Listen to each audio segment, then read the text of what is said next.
तो दोस्तों आज हो गया 28 जून 2021। बिहार समेत देश दुनिया की बड़ी और ताज़ा समाचार लेके आए सिर्फ आपके लिए। चलिए फटाफट खबर शुरू करते हैं। उससे पहले चैनल को अब तक सब्सक्राइब ना किया हो तो फटाफट चैनल को सब्सक्राइब कर दें, लाइक कर दें, शेयर कर दें ताकि इसी तरह की खबर आप हर रोज़ देख सके। चलिए शुरू करते हैं आज की पहली बड़ी खबर। दिल्ली के उप मुख्यमंत्री और आम आदमी पार्टी के नेता मनीष सिसोदिया ने रविवार को एक बार फिर सत्तारूढ़ भाजपा को भारतीय झगड़ा पार्टी करार देते हुए दावा किया है कि गुजरात में अब आम आदमी पार्टी का काम बोलने लगा है। मनीष सिसोदिया ने यहां पत्रकारों को संबोधित करते हुए भाजपा पर कोरोना के कुप्रबंधन का आरोप भी लगाया है।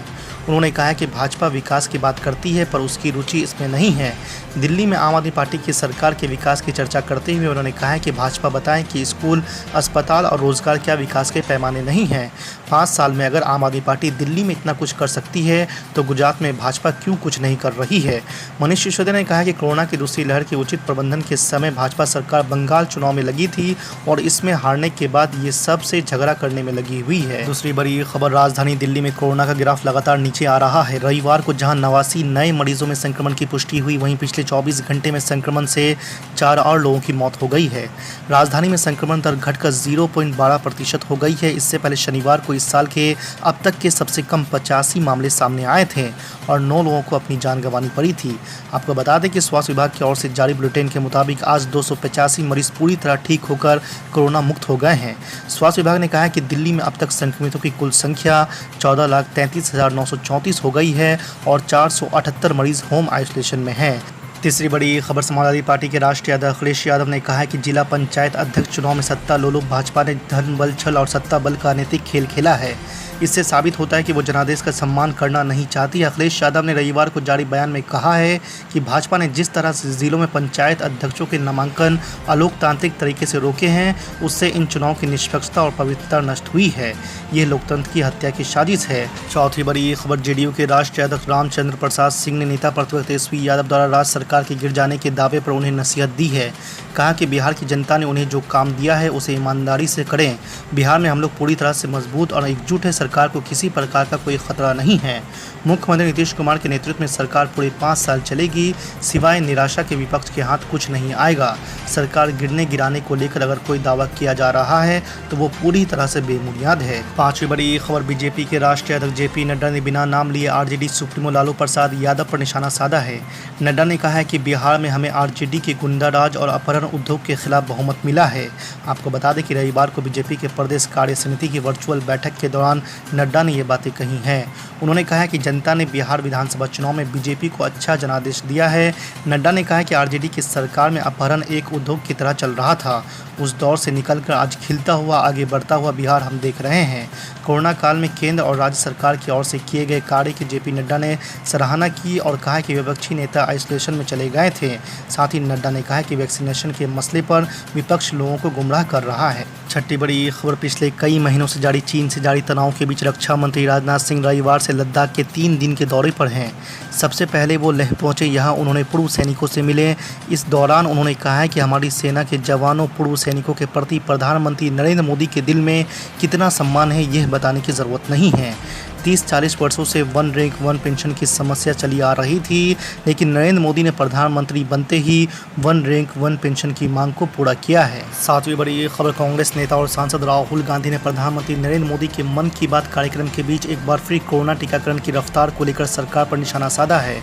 उन्होंने टीकाकरण को लेकर पीएम मोदी पर तंज कसा है। आपको बता दें कि राहुल गांधी ने ट्वीट कर कहा कि बस हर देशवासी तक वैक्सीन पहुंचा दो, फिर चाहे मन की बात भी सुना दो। अपने ट्वीट में उन्होंने टीकाकरण से जुड़ा एक वीडियो भी शेयर किया है। इस वीडियो में ग्राफ के जरिए दिखाया गया है कि देश में रोजाना औसतन 30-40 लाख लोगों को वैक्सीन लगाई जा रही है। बीच में 1-2 दिन वैक्सीनेशन का आंकड़ा बढ़ता है और फिर वो नीचे आ जाता है। आठवीं बड़ी खबर, उत्तर प्रदेश में होने वाले विधानसभा चुनाव के मद्देनजर असदुद्दीन ओवैसी की पार्टी ऑल इंडिया मजलिस इत्तेहादुल मुस्लिमीन ने भी अपना कमर कसना शुरू कर दिया है। एआईएमआईएम के प्रमुख असदुद्दीन ओवैसी ने बताया कि उनकी पार्टी यूपी चुनाव में 100 उम्मीदवार मैदान में उतारेंगी। उन्होंने ये भी कहा है कि हमारी और किसी पार्टी से चुनाव या गठबंधन के सिलसिले में कोई बात नहीं हुई है।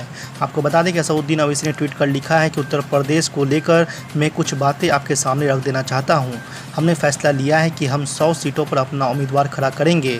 पार्टी ने उम्मीदवारों को चुनने का प्रक्रिया शुरू कर दिया है और हमने उम्मीदवार आवेदन पत्र भी जारी कर दिया है।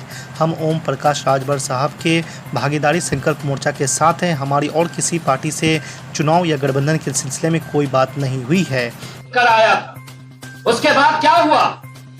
तादाद तो बढ़ रही, बहुत तादाद बढ़ रही हमारी, लेकिन हर 5 साल के बाद कभी गौर किए हैं कि दिल्ली की असेंबली हो, महाराष्ट्र की असेंबली हो, गुजरात की असेंबली हो, राजस्थान की असेंबली हो या लोकसभा हो, हर 5 साल के बाद हमारे आंकड़े क्यों कम हो रहे, हमारी नुमाइंदगी क्यों कम हो रही है? इसलिए कम हो रही है कि हम लोग मुत्तहिद नहीं है, हम लोग एक प्लेटफॉर्म के ऊपर नहीं है। कोई इसके साथ गया, कोई उसके साथ गया, हमको बांटने का काम किया गया। इसीलिए जब हम उतरे मैदान में और हमने जब लोगों से यह कहा कि एक बार वैसे भी तुम वोट देते हो तो किसको? शिवसेना को तो तुमने वोट दिए नहीं, भारतीय जनता पार्टी को तो तुमने वोट दिए नहीं, फिर क्या वजह है कि तुम्हारा वोट अगर कांग्रेस को जाता है, राष्ट्रवादी कांग्रेस को जाता है, तो शिवसेना कैसे जीत कर आती है? मेरे अपने शहर से 20 साल लगातार शिवसेना जीत कर आती। हमने लोगों से यह कहा कि जीत और हार का जो भी फैसला हो हम अपने रब पर छोड़ेंगे। एक बार एक ताकत बनकर खड़े तो रहो, एक प्लेटफॉर्म के ऊपर आओ तो सही। अगर 50,000 वोट लेकर अगर हम हार भी जाते हैं तो उस हार के अंदर हमारी जीत रहेगी, क्योंकि हमने कम से कम 50,000 मुसलमानों को मुत्तहिद करने का काम किया है। हमने लोगों से कहा एक धक्का लगाओ तो सही। अल्हम्दुलिल्लाह ऐसा धक्का लगाए कि 20 साल के शिवसेना के झंडे को हमने उखाड़ फेंका और वहां पे मजलिस के झंडे को हमने वहां पर लहराया। इसलिए लहराया कि किसी ने यह नहीं कहा ये टिकट इम्तियाज जलील को क्यों जा रहा है। दोस्तों, बुजुर्गों, साथियों, हमारी क़यादत कभी खड़ी नहीं हो सकती है, कभी दोबारा जिंदा नहीं हो सकती है, जब तक हम अपने जहनों में यह बात नहीं डालते, जब तक हम इस बात के ऊपर गौर नहीं करते कि किसी न किसी को तुम्हारा अपना आमिल मानना पड़ेगा, किसी न किसी को तुम्हें अपना कायद मानना पड़ेगा। और अगर किसी कायद ने चलते हुए, सड़क चलते हुए आदमी के ऊपर हाथ रखा और यह कहा कि अब तुम्हारा नुमाइंदा ये रहेगा, तो कौम की जरूरत यह है तो उन्होंने कहना हाँ मेरे कायद ने कहा है, मैं इसके ऊपर लब्बैक कहता हूं। है ख्वाहिशें रहती है, हर इंसान की अपनी ख्वाहिशें रहती है, बिल्कुल रहनी भी चाहिए। आपने मेहनत किए हैं, लेकिन आप ये बात समझिए कि अगर हर इंसान ये सोचेगा कि नहीं मैं ही दावेदार हूं, मैं ही पार्टी को लेकर आया हूं, मेरी वजह से पार्टी चलती है, इम्तियाज जलील कोई दिल्ली का जिम्मेदार नहीं है, कोई इंचार्ज नहीं है दिल्ली का, मैं असदुद्दीन अवैसी का एक छोटा सा सिपाही हूं जो उनके ख्वाब को पूरा करने के लिए हिंदुस्तान में घूमता हूं, सिर्फ असद भाई के इस ख्वाब को पूरा करने के लिए।